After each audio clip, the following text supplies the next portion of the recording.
guys, meron ako ituturo sa inyo tungkol dito sa ating washing machine. So ang problema ba ng inyong washing machine ay hindi siya nagde-drain. Pagka hindi nagde-drain yung ating washing machine, i-check natin yung pinaka drain niya dito sa pinakaloob. So hindi ko kasi naglalaba. So dito itatanggalin nyo rin LC. May tornilyo dyan, luluwagan nyo. Pag naluwagan na, iangat nyo, tapos sisilipin nyo yung pinakabutas doon. So pagka walang bara, pupunta ngayon tayo dito sa likod. Dito yung likod nya. So kadalasan kaya hindi nagde-drain yung ating washing machine ay dahil may nakabara dito. Minsan may barya dito or dito sa dyan banda.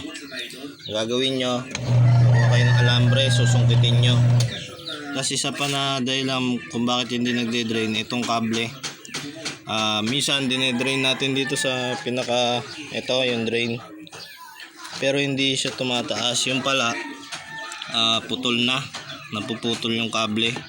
So yun yung mga dahilan kung bakit hindi nagde-drain. Kasi pagka dinrain nyo yan doon sa taas, doon sa may pihitan, dapat yan aangat yan, gaganyan yan. So ibig sabihin lalabas na yung tubig. Or isa pa na dahilan yung hindi naman putol yung kable pero maluwag to. Kumbaga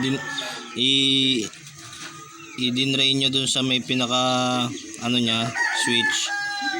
Tapos tataas to pero bitin. Kumbaga mahina lang, ganyan lang yung taas niya. Hindi talaga siya yung pulling taas na ganyan. So ang gagawin nyo, itong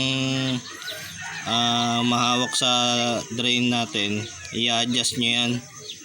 So katulad nito, sagad na to, kung tumataas siya tapos hindi naman naiaangat tong pinaka drain, gagawin nyo, kuha kayong alambre, papalitan nyo to, kuha alambre, tapos itatapat nyo dito.